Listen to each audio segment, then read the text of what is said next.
Assalamualaikum warahmatullahi wabarakatuh.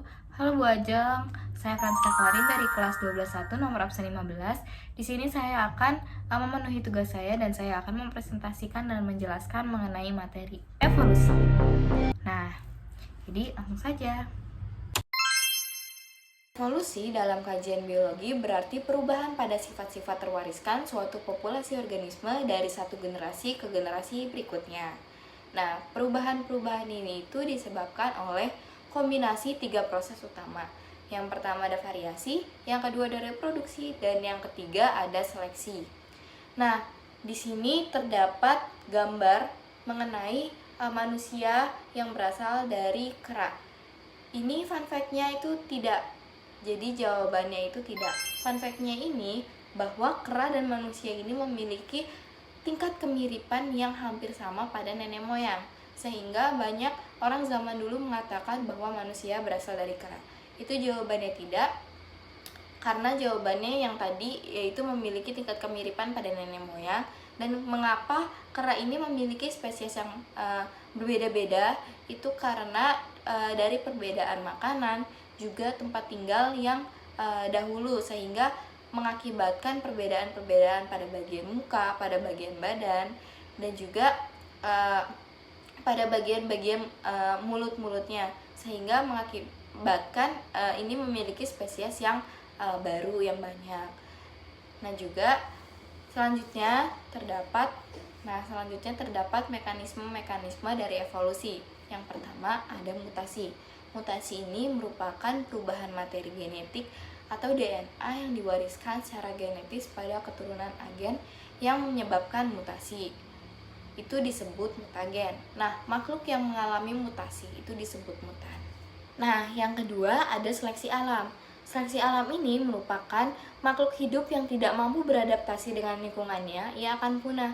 Tetapi sebaliknya, jika ia mampu beradaptasi, mampu bertahan dengan lingkungannya, ia akan menghasilkan spesies-spesies baru. Nah, yang ketiga, itu ada rekombinasi gen atau penggabungan kombinasi antara gen yang berbeda yang lebih sering muncul, maka ia disebut dengan yang dominan. Contohnya adalah jerapah leher panjang dan juga jerapah leher pendek. Yang lebih sering muncul merupakan jerapah leher panjang, maka jerapah leher panjang disebut dengan dominan. Nah, yang keempat itu ada migrasi. Migrasi merupakan setiap perpindahan penduduk individu dari satu populasi ke populasi lain. Contohnya ini seperti pada burung yang menghasilkan spesies baru dengan perpindahan populasi atau mencari makanan dari populasi satu ke populasi lain. Nah, yang terakhir ada genetic drive atau yang disebut dengan pergeseran genetik. Nah, pergeseran genetik itu merupakan perubahan frekuensi varian gen yang ada dalam populasi karena hasil dari peluang acak. Yang berikutnya terdapat beberapa teori evolusi dari pra-Darwin, yaitu abiogenesis dan juga biogenesis. Yang pertama kita bahas adalah abiogenesis. Nah, abiogenesis, A ini artinya tidak, bio artinya hidup, dan genesis ini artinya kejadian. Maka teori abiogenesis ini menyatakan bahwa makhluk hidup ini berasal dari makhluk tidak hidup atau benda mati.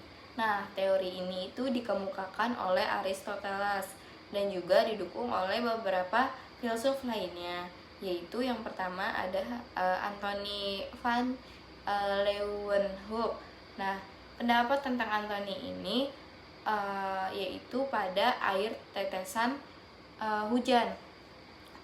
Jadi, pendapat tentang Anthony ini mengenai teori abiogenesis ini didasarkan oleh pengamatannya di bawah mikroskop, yang ia lihat bahwa adanya mikroorganisme atau makhluk hidup kecil di dalam tetesan air ini, sehingga Anthony ini menyimpulkan bahwa makhluk hidup berasal dari benda mati. Dan juga yang kedua ada John Needham. Nah, pendapat tentang ini mengenai teori abiogenesis yaitu pengamatannya tentang setetes air kaldu. Setetes air kaldu yang telah disimpan beberapa hari dan dijumpailah mikroorganisme. Dengan demikian, Needham ini menyimpulkan bahwa makhluk hidup berasal dari benda mati. Nah, selanjutnya yang bakal dibahas yaitu teori biogenesis, yaitu kebalikan dari abiogenesis, yaitu bahwa makhluk hidup berasal dari makhluk hidup atau benda-benda yang hidup. Nah, pada percobaan dari Lazzaro Spallanzani ini mengenai air kaldu dan Louis Pasteur juga Francesco Redi yang memberi percobaan pada daging yang ditutup rapat, ditutup dengan kain kasa dan juga terbuka. Ini menyimpulkan bahwa belatung-belatung yang ada pada daging ini yang muncul di atas permukaan kasa dan permukaan daging ini dalam toples berasal dari telur-telur atau lalat yang tertinggal. Nah, dengan demikian Francesco Redi ini menyimpulkan bahwa makhluk hidup ini muncul dari makhluk hidup yang sebelumnya, bukan dari benda mati. Jadi lalat yang menghinggapi daging-daging tersebut akan meninggalkan telur-telur, dan telur-telur yang ada pada daging tersebut akan memberikan atau menghasilkan mikroorganisme atau benda-benda makhluk-makhluk kecil. Nah, ada juga teori dari Lamarck dan juga Darwin.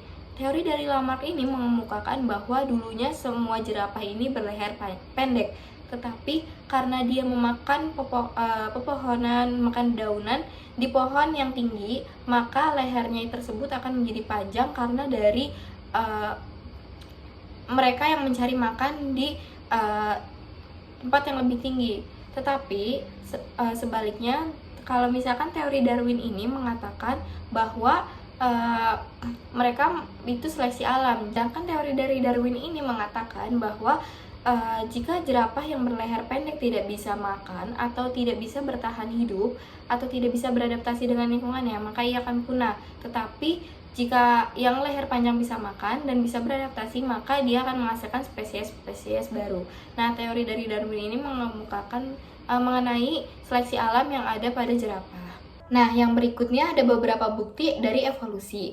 Nah, ini contohnya. Nah, yang akan dipelajari lebih lanjut adalah yang burung finch. Nah, penjelasannya, burung finch ini dulu hanya memiliki satu jenis spesies, tetapi kini sudah banyak jenis spesiesnya dan berbeda-beda bentuknya dari bentuk paruhnya. Bentuk paruhnya ini menyerupai jenis makanan yang mereka makan. Contohnya kayak biji-bijian dan juga beberapa paruh lain yang mengikuti jenis makanannya. Dan juga dari tempat tinggal mereka yang berbeda-beda sehingga memiliki jenis yang banyak dan juga beragam. Nah, jadi yang berikutnya juga di contoh kedua ada petunjuk organ tubuh sisa. Petunjuk organ tubuh sisa disebut juga dengan organ vestigial. Organ vestigial ini nama lain dari petunjuk organ tubuh sisa. Di manusia contohnya ada tulang ekor atau tulang koksigeal. Nah, organ vestigial ini merupakan organ yang ini ada di dalam tubuh, tetapi fungsi-fungsinya tidak ada di dalam kehidupan. Jadi sering disebut bahwa organnya ini memang ada, tetapi fungsinya tidak ada. Fungsinya itu tidak terlalu berperan dalam kehidupan. Nah, di sini ada contohnya yaitu tulang koksigeal yang berada di belakang. Ini terdapat di web bahwa kalau misalkan tulang koksigeal ini merupakan sisa-sisa dari leluhur manusia atau nenek moyang. Dan tulang koksigeal ini berada di paling ujung belakang, sisa dari tulang belakang dan berfungsi sebagai untuk menopang keseimbangan, untuk duduk dan juga berdiri. Nah, yang berikutnya ada hukum dari Hardy-Weinberg. Nah, ada beberapa syaratnya. Yang pertama, ukuran populasinya besar. Yang kedua, tidak terjadi mutasi. Yang ketiga, tidak terjadi migrasi. Yang keempat, perkawinan secara acak. Dan yang terakhir itu tidak terjadi seleksi alam. Nah, di sini itu kita mengetahui cara menghitung dan juga beberapa cara kita mengetahui populasi atau persentase dari wanita carrier atau dan lain-lain. Mungkin segitu saja materi dari saya. Mohon maaf bila banyak kekurangan dan juga kesalahan kata. Mohon maaf Ibu. Wassalamualaikum warahmatullahi wabarakatuh. Terima kasih Bu.